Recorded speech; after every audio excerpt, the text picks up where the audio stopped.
Alrighty, we are back. The Devil in Detail. I'm Eli. I'm Ben. It's our 101st episode, Eli. We've Woo. got the 8th issue of War Child. Yeah, Wow, we are.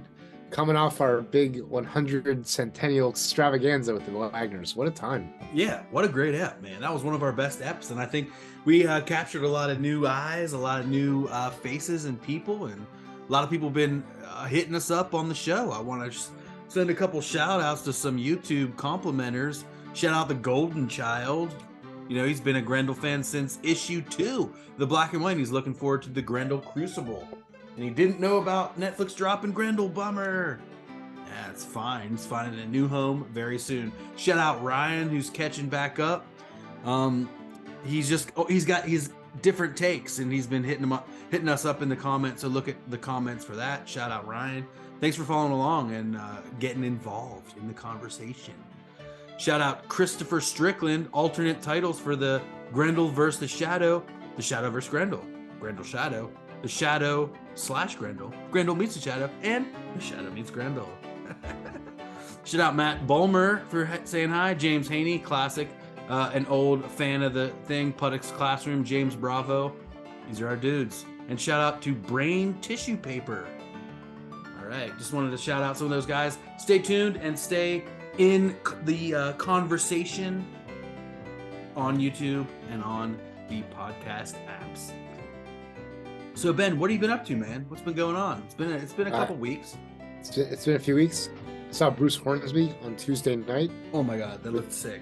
With his band, the Noisemakers. I was right up front. It was a phenomenal experience. It's at the Brooklyn Bowl. Oh. Yeah, it's only 40 minutes away from me. And at the end of the show, Bruce Hornsby stood up and he comically stared into my eyes for 4 seconds. He gave me his Bruce Hornsby energy. No lie. No lie. He was just like, and and tomorrow morning I'm going to Columbia University to see the Wendy Pini archives, to see her original ElfQuest pages and artwork and painting and her Ulrich Stormbringer animation cells and all manner of treasures.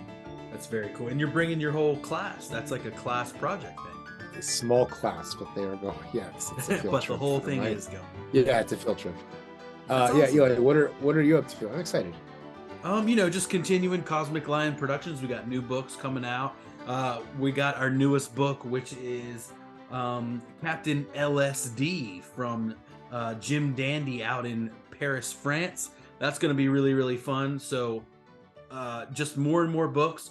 Tales from the Wolf pre-order is up. It's doing great. Space Knights is ripping it. And Kevin and I are going to be at the Los Angeles Comic-Con slinging books. If you're there, if you're in the area, or if you got friends going, tell them to swing by my table. I don't know the number yet, but it's in the Creators Court.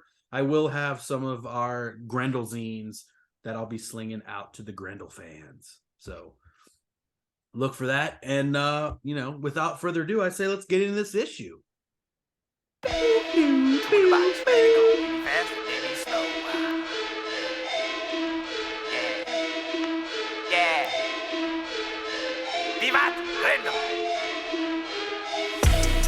It's like the devil is my best friend. On the roads with the pen to the fork end, or till time end. Like Orion, Jupiter, my kin, bloodline private. We control the whole shit. The wolf won't beef, then we feast off the rip. Behold the devil in detail. Behold the devil in detail. All right, we are back. Thanks again for that theme song. As always, Manus and Turbo 9. You were going to say. Formerly Easy You Busy. Formerly Laserdisc, and formerly DJ ZJ. So Gosh, he must hate us. He's like Shout the out, eternal Zach. champion. All right, so this is the 8th chapter, right, we're back Devil in in. Pursuit. Great cover. Look at that. Yeah, really nice cover spatter from up Matt. top. Yeah, man, I love it. Yeah, it's they're really up cool. We're back with the mat covers, and now we're in Antarctica. Is it, or is it the Where is Siberia? I I think it's Siberia. Yes. Should we catch Yeah. everyone up since it might be a minute? Yeah, read the recap because I don't even know if I remember. Chapter 48, Devil in Pursuit. After his capture at the hands of the Mystery Men, the comic, starring what's his name? Grendel woke to find himself not only bound, but also disassembled. At last, the true nature of Orion's secret paladin stands revealed, that he is a solar-powered cyborg zealously dedicated to the last will of the Khan. The captors proved to be a small community of rebel outcasts who oppose the Dowager Khan. In Denver, Laurel Asante was confronted at one of her own cabinet meetings with embarrassing rumors about the heir's survival. In a furious declaration that such suggestions were treasonous, the regent ordered the arrest and execution of the hapless officials. Meanwhile, frustrated at being held as a political prisoner, Laurel's daughter Crystal had managed to escape the Dakota military complex with the aid of her ex-guard, now lover, Susan Varigan. While interrogating their remarkable prisoner, the rebels failed to prevent a small group of vampire commandos from infiltrating their headquarters and making off with Jupiter. The rebels quickly rebuild Grendel and headed off in pursuit towards Siberia. It was Siberia. It was Background, consider yourself chewed. I really enjoy this like weird Star Trek, like Star Wars, like tank, like Metal Slug anime tank. Yeah. We open up on. I love when they show this stuff. I would love to see any amount of comics from the Orion era. Like would love to see a black, white, and red anthology series of just these guys in this equipment. It looks like it would be so much fun. Yeah, absolutely. Like when things were going well or something like that. Like, what does that even look like? We don't even when know. Things were going well. When they were like colonizing the planet. Yeah. Right, but exactly. But they did it efficiently, and then it was like, all right, let's get with the program. And it worked, but it only works under a very like specific condition where you get to the right person, with the right people surrounding him. So we've got the right person with the wrong people surrounding him. The Jupiter's hogtied by these two vampires. Yeah, who are they're still trying to take care of him. They like know the importance of like their captive alive, so they're like, we need to stop it. We need to feed this stupid human.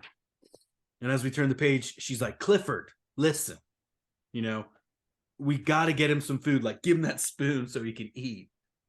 Yeah, one of the parts in this issue that I found was almost tangible was there's like a humor that comes from how regular all their names are.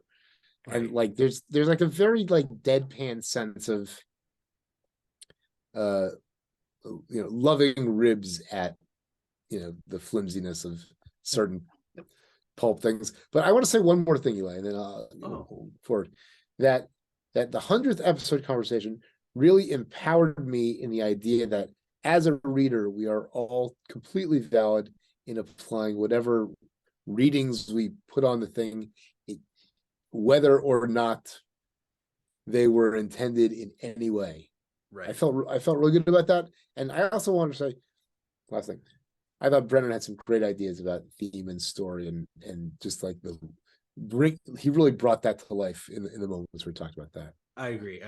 Proceed. One fan sentiment was that that Brennan stole the show. For sure. Yeah. All right, so she's like, Clifford, like, this guy's got to eat here. Give him the spoon. And so like Jupiter takes the spoon and he's like, I should eat. And he just jams it right into the other vampire's eye. And he's like, like that. And then he's like, pulls it out and he's like, I got something you can eat, So I want to say that the best part about this issue for me is the sound effects. The ones on this page are pretty good. Yeah, there's a lot.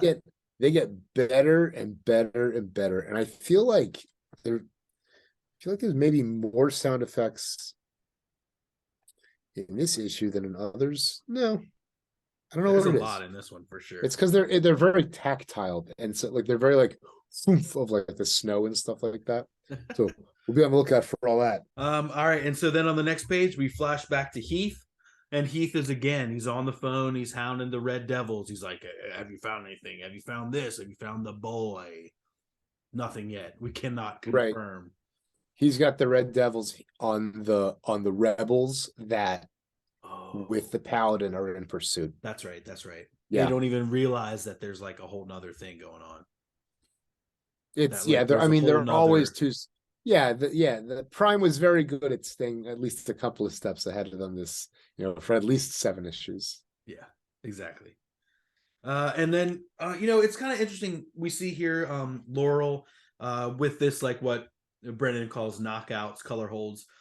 I've been looking at some of the pages from this book, the page, like the original art on Comic Art Fans, and I have been seeing many of these times where we've been like, oh, I wonder if Bernie drew this, or I wonder if someone drew this in the coloring stage, and like many of the times, yes, we're right. Like these things were all applied like in the coloring stages.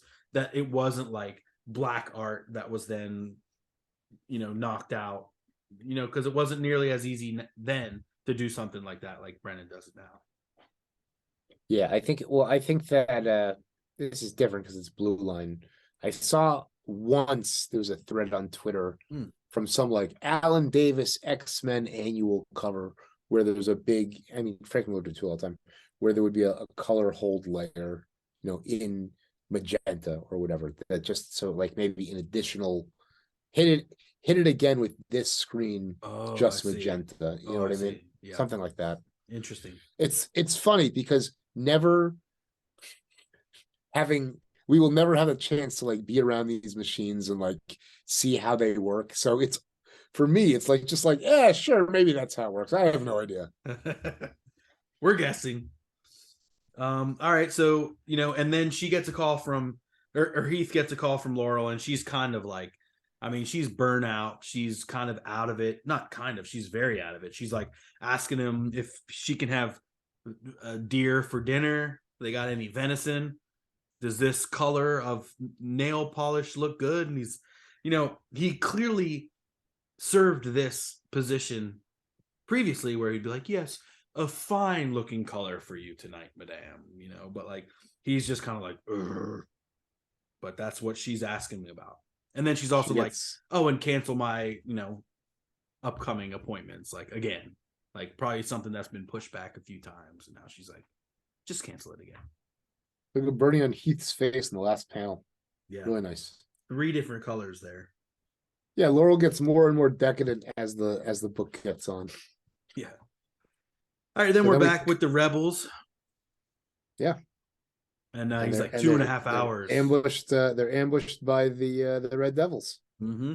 But they're still waiting for the Paladin and a few of the other guys to like come back who went out like on a reconnaissance or like scouting mission.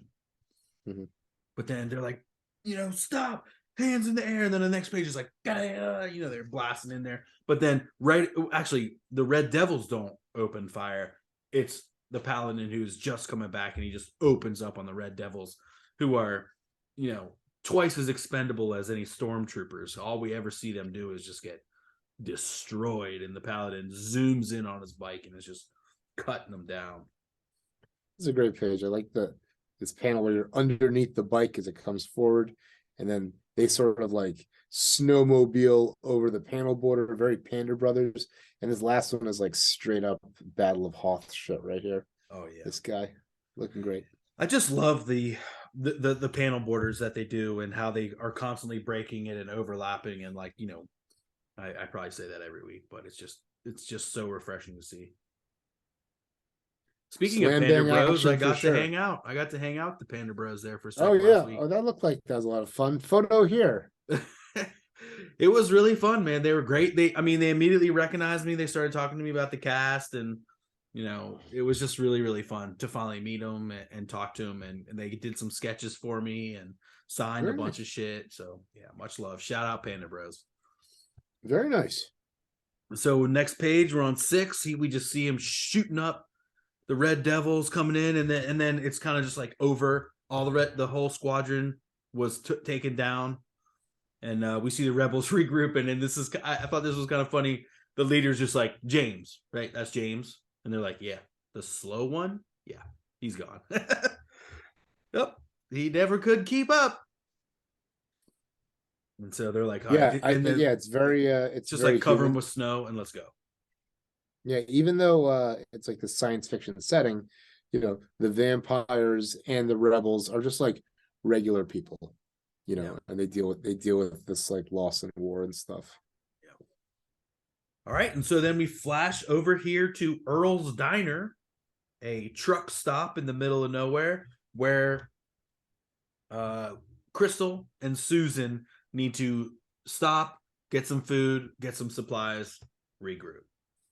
And Susan's like, you need to wear this mustache here so you can, blend in a little bit. And if anyone talks to you, speak French. So maybe this is French Canadian area or something like that. Yeah, like Canadian Rockies, maybe. Yeah.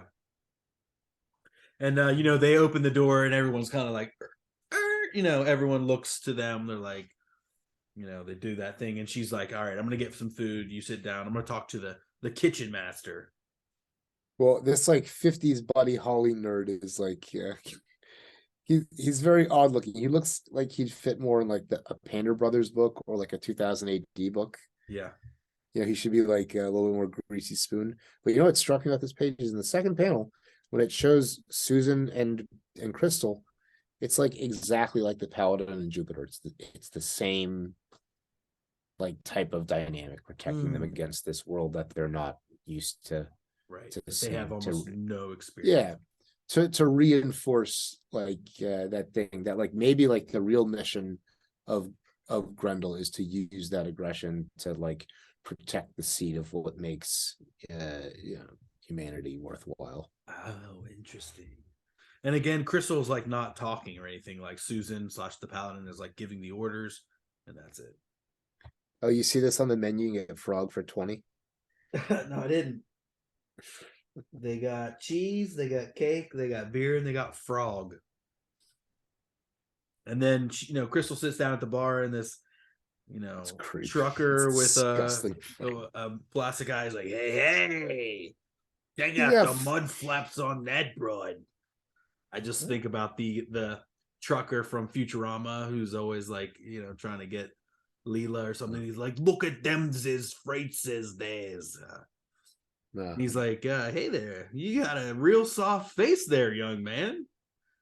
Because it's Crystal. She gave him a fake mustache.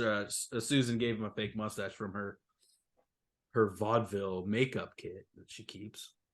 This guy's disgusting. He has flies floating all around him. He does. Yeah. And he has a face like Deathlock.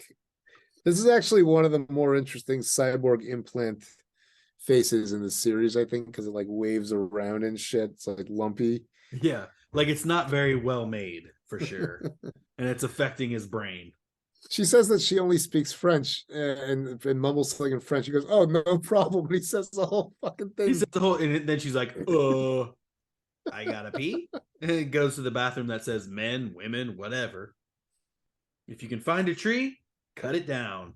And so she goes in this door and it's all blue. And like, it's kind of like blue on blue. You can't really see a lot. And they're like, hey, little fella. It's very Twin Peaks. Yeah, it is very like the Roadhouse. Actually, this entire scene is very Twin Peaks. It is. Or like the diner scene and the Sandman show. And yeah. All right, so then the next scene, I love this. The next page, we flash back to Laurel. She's kind of like losing it, and she's got that, and she's doing that losing it thing that they sometimes show where like a king is like playing with his like wooden toys, on the big map, and she's got these toys. She's set up like a little banquet, but in the final row of things, you see some other Dark Horse characters showing up. We've got Milk for Milk and Cheese, and we've got Tank Girl, which is amazing. And she's got a little doll of herself. I feel like those books were probably not at Dark Horse in 1993. I can't remember. Milk and Cheese was probably at Slave Labor. Oh, interesting. So these were just books I don't know that anything the about artist dug. They just dug. I would guess that they would be at Dark Horse at the time. I mean, they're not trying to hide that it's Tank Girl here, What a time. Anyway, she's absolutely nuts. Yeah, she's crazy. And Heath delivers the news that Crystal's been abducted. They got away. It was 4 hours before anyone figured out. And she has a moment with these bags under her eyes where she realizes that she's gone. Wait, what? And then she commands my pawn, my like little action figure pawn is gone. She demands. Look at her eye as she demands that all the guards from Dakota are to commit ritual suicide. Yeah. Like and like then in last hang like their in the last bodies. issue. Yeah. Yeah. And then like hang their bodies like at all the boot camps. So like not to fuck up, basically. And if you do, that's it. You're gone. Yep, she's nuts. Nuts. All right, and then we flash back to the rebels, man. Who are like pushing and pulling their hover crafts up the side of this loose packed hill. It's a great layout. Look how the panel border for 2, 3, and 4 is parallel to the slope of the incline. Really, really nice page. Love it.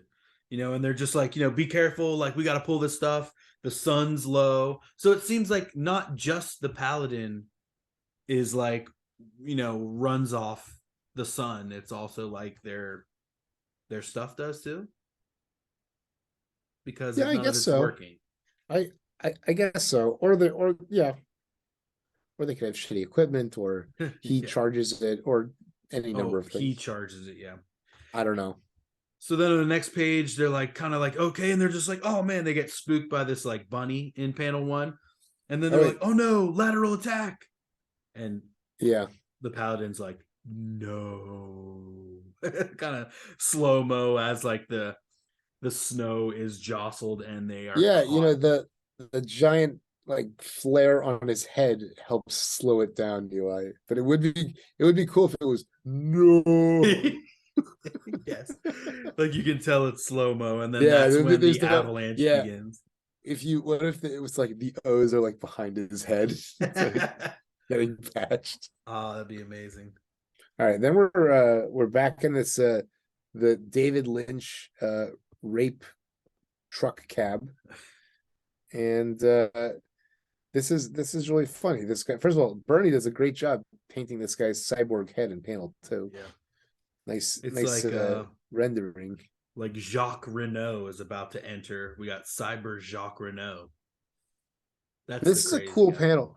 This third panel looks to me like this book I want you to read, the Manhattan Projects, Jonathan Hickman, Nick Pitara. I actually have a trade of that. I got it for Shay. I put it off for a long time. I didn't understand the cartooning. I thought it looked unappealing, and then I read it, and I liked the first volume. I was reading the second one on the subway, and everything just clicked together, and I lost it in public. It was so fucking funny. I couldn't believe it. Wow. I digress. I mean, this panel is really interesting because all the scenes that have been going on, like in this world, it's all blue on blue on blue, as we were saying, except for a cyborg eye. And then in this one, it's just blue on a stark red background, which really pops this panel. It pops. Mm-hmm. Yeah, this is funny. She says, he's like, hey, yeah, that fancy way of talking. It sounds like Greek to me, but that's okay. I like Greek. As he takes off his pants. That's ridiculous. And then gets a shot to the dick. Yeah. From Susan, who blasts his dick right off, and he's like, oh. And this is definitely well, shame on us for never talking about Terminator 2. This is a great Terminator 2 type moment. Yeah. Oh man, he just gets blasted, and she doesn't even say like a witty one-liner like "make my Grendel." Yeah, she's very practical. Yeah, she's just like, Crystal, stay down. We need to get the fuck out of here, and then we're gonna have to get rid of our car now because they know it. They see our plates now as they cruise. I love the hood and headlights of this the headlight wells of this like skiff station wagon that they boost. Yeah. It's a lot like a speeder thing that you would see in like Mandalorian or something these days. Who is it at like big Star Wars that was like a huge Grendel fan that like ripped a bunch of shit off? There's someone at big Star Wars that was like a huge Grendel fan. I don't know. Anyway, I don't know. Sound off in the comments if you're that person. Anyway, we're back here to the vampires, and they're just like, the kid, he's like, got his lips are blue, he's freezing. Like, we can't let this meat bag die. And so they're like, you know how like fire scared I am, and like that's something we learned about way back then about how these, you know, the vampires could train themselves to like be less scared of fire and to like tolerate fire, but these ones aren't, you know. And they're like, you know, who's in charge here? This page has really great like choices of moments and like what's in between, because it cuts out like the things you would it cuts out him making the fire. Right, so it takes this big jump, and you just see the results, and it's like Jupiter tied up to a stake, being warmed by the fire. Yeah, that's an amazing. That's another like slow motion moment when I see it in my head, but like for a different reason. You know, it's almost like one of those Wes Anderson like slow mo, like reveling in the moment type of things. You know, like he's kind of like brought back to life, and he's like breathing in this heat. And he kind of has this like slow-mo, really cool scene. Yeah, I like this panel where she pushes him forward. His acting is really good. It's just like all their regular names, like they are like regular people, even though they're vampires. Right. Because they were regular people that turned into vampires. Yeah. They're not like counts, and they're not like, yeah, you know, they're just people. On the next page, we're on 16. Yeah, what's going on here? Someone's cape is in the because they were under. This is kind of like the serene scene post avalanche where everyone's buried, all the characters we're looking at, and then we kind of see this like melting, and that's the paladin who was like probably able to use some stored heat to like melt himself out. Something with his craft helped him get everything out, and you know, that's all we get from that scene. 3 more sound effects, Ben. This issue for sure is incredibly sound effect heavy. Yeah, and I'm gonna tell you, Eli, that the last sound effect is my favorite sound effect in the entire Grendel series so far. Yeah, if you've ever like heard like snow fall off of like a roof or pushed it off of like a car, and you're going, that's the sound. It's perfect. It's perfect. Yeah. Really great. You know, but the melting one is also really good. Yeah. Let's go to this next page. This is one of Bernie's best pages in this series, I think, in this mostly because of this first panel and then the last, you know, all of it really. Yeah, all of them have so good, amazing going on. Like, and the tone is so good. It's like I'll complain sometimes when it's oversaturated or too local or whatever. This is perfect. Yeah. Where's the whole book look like this? Yeah, me too.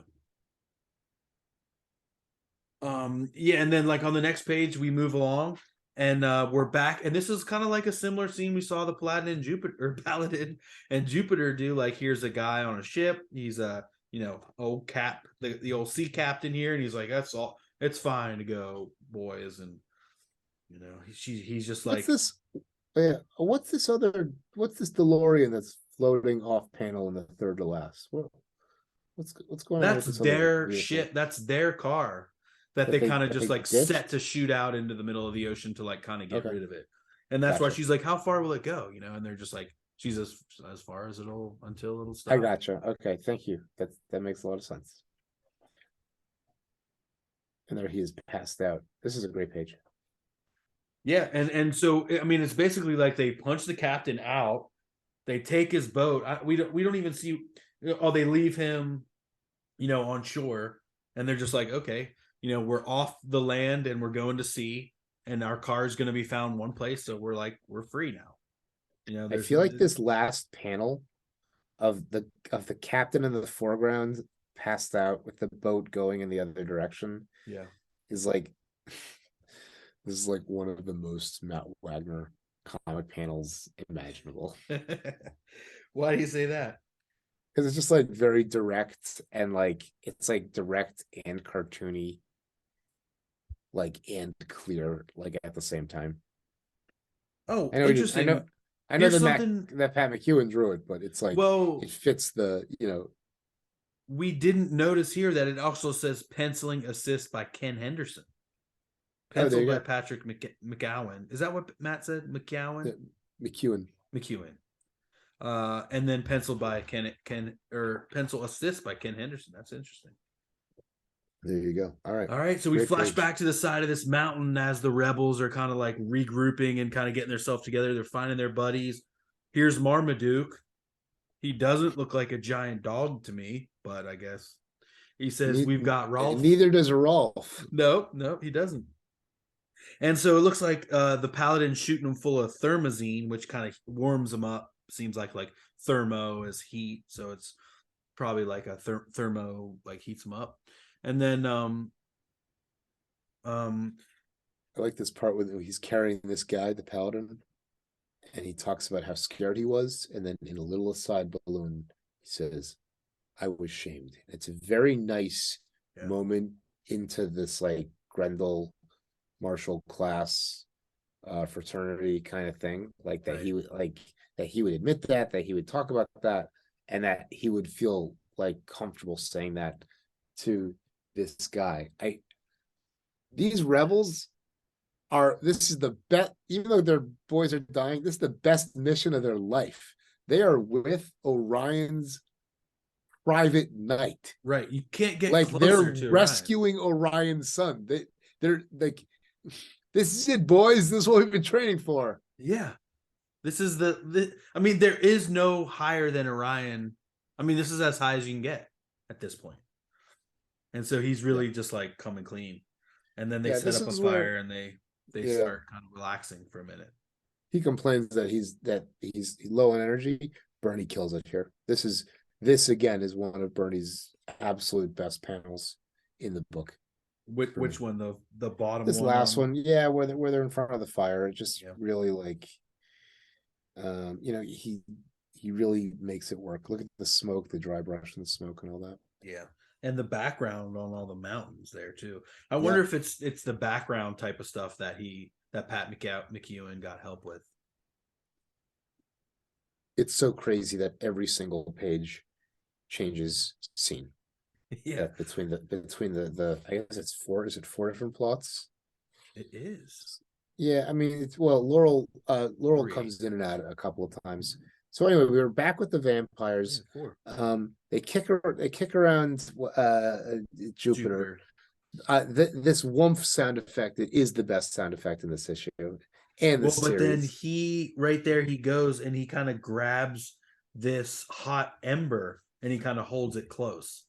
That's right. I'm not exactly sure how it doesn't burn him, but he kind of like puts it in his pocket. He does something with it because he holds onto it for a minute.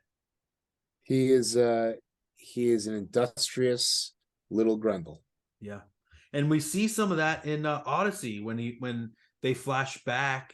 The paladin flashes back to him, like kind of teaching him some of these things, hunting for berries and plants.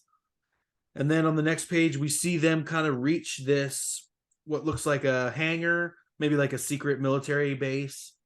I think it's a missile silo. Yeah, it must be. Yeah. I'd never seen anything like this before, and I was really impressed by this page.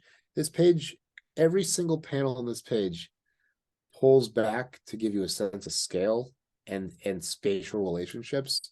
And almost every panel is sort of like more impressive than the last in different ways. But this second one, when it shows you them in silhouette going down like this, like scaling the catwalk stairs down it, blew me away. This is really great. Yeah. And the colors too, the use of warm colors and cold colors, like they throw them in this room, we kind of get this blue-green stuff going on. They slam the door. And then in the next page, he brings out this little ember and, you see him blowing on it to kind of get it back up. And, they kind of draw here that it looks like it's, only hot on the top or something like that to try to kind of explain it, which something like that. helpful, yeah. But, then It they're it, kind of it, like, it is gently asking you to suspend a little bit of disbelief, but also to know that Jupiter is a tough kid. right, and that his And mind is so, going. He's not just yeah. he's not But just I like gotta tell you, idling. Yeah, this one where they show you that the embers are glowing, it works oh, so well. really, really It well. it really really glows and pops against that blue, and it's one of these things where like they've been using this blue in this issue a couple of times, like in the David Lynch rape trailer, Yeah, and it really clicks in this sequence, I think. agreed. And then this open panel 3 to like end Mm-hmm. this Jupiter scene. Yeah, Beautiful, for sure. because then it goes back and we're at the rebels. We're with the rebels, and they're like at an antique missile silo. So is it kind of like they both reached the same place at the same time? Is that what we're seeing here? They caught up with them. Yeah. All right. So he's They're kind of like, very good. Well, they had a homing device, so they knew exactly where. oh, The that's thing true. is, That's the true. vampires are idiots. They don't know what's going on. Right. They're not military people. They're just super powered, you know? Right. Yeah. And so they come down in here and they're seeing all these like dead vampires. Basically, it seems like they're hung up, and it's like, where do they find stuff to eat? They're like, we don't know. Yeah, this is crazy. You know what this looks like? This looks like the scene in Mage 2 when they go to the trolls bridge, Oh yeah. and there's like bodies and chains and skulls and shit hanging up. Yes. Love it. All right, so then we get to the No, next page, and the rebels are. there's one bit. There's one more bit in here, There's one. where they wonder where they get the food, and he says that there are reclusive Christian settlements and things like that in the area. So they just kind of go out and feast on the religious Yeah. types. Well, that the religious types are like still that they still exist, but they're like in teeny remote cult areas Mm-hmm. where they were once like the dominant cultural force. Yeah, not anymore. All right, or maybe they breed their own, like cattle.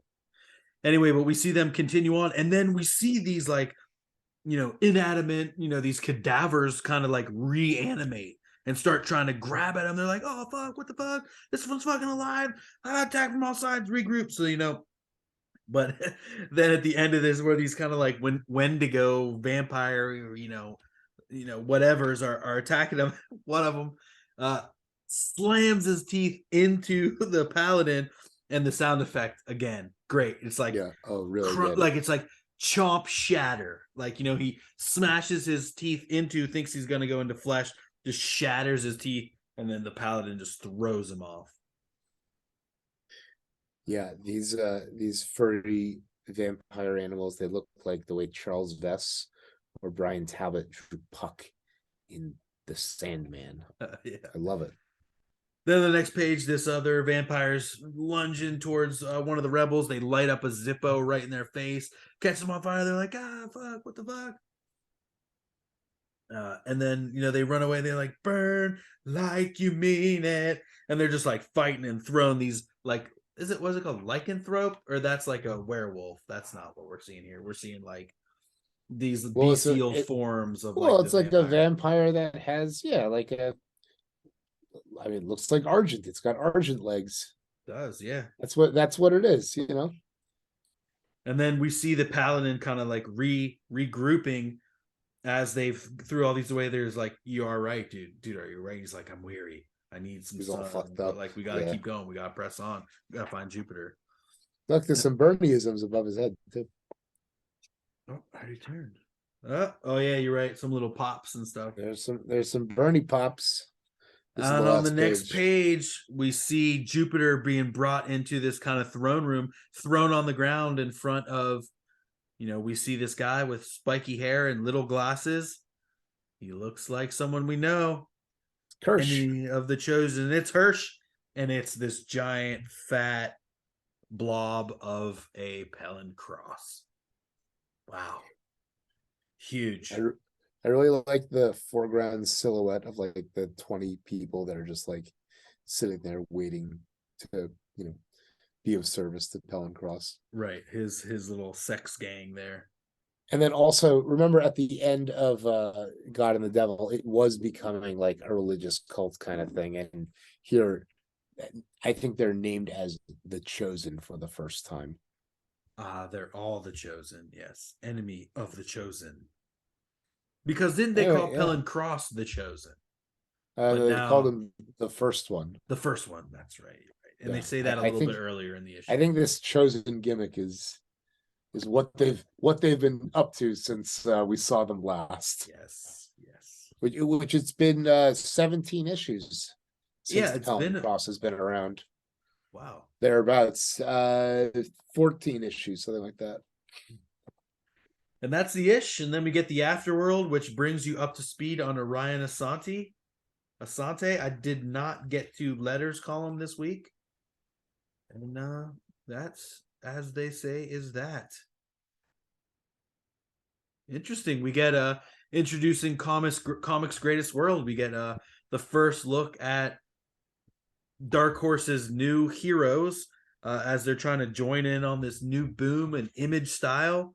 2 of these 4 characters end up continuing: X, Barbed Wire, Mecha, and Vortex, featuring the talents of Frank Miller, Walter Simonson, George Perez, Matt Wagner, Mike Richardson, Adam Hughes, Chris Warner, Art Adams, Paul Chadwick, I'm skipping, Paul Galassi, Jerry Ordway, James O'Barr, Doug Mahnke, Bob McLeod. What did Matt do? Don't know. I guess just continue with Grendel. Oh, he wasn't part of Comics Greatest World? I guess Grendel is part of Comics Greatest World. I hope not. Comics Greatest World fucking sucks, dude. Well, all right, dude. That's a great ish. We're coming up. We've got 2 more issues left in the War Child series. Killing it, dude. We're killing it. But there's much more Paladin to come. Don't worry. So much more. Oh, yes. In the Crucible, the upcoming Crucible. So much more. Yes, sir. All right, friends. Well, we learned a lot today. We really did. Stay in touch. Learned a lot. Stay in the conversation and hit us up if you still want to do that 5-star review, and I'll get a zine out. Honestly, I haven't looked for a minute, and I keep saying it, but I'll look and try to get that updated this week. And if you're at LA Comic Con, come see me and scream "Vivat Grendel" for your free zine. Until next week, Vivat Grendel, and keep on grumbling.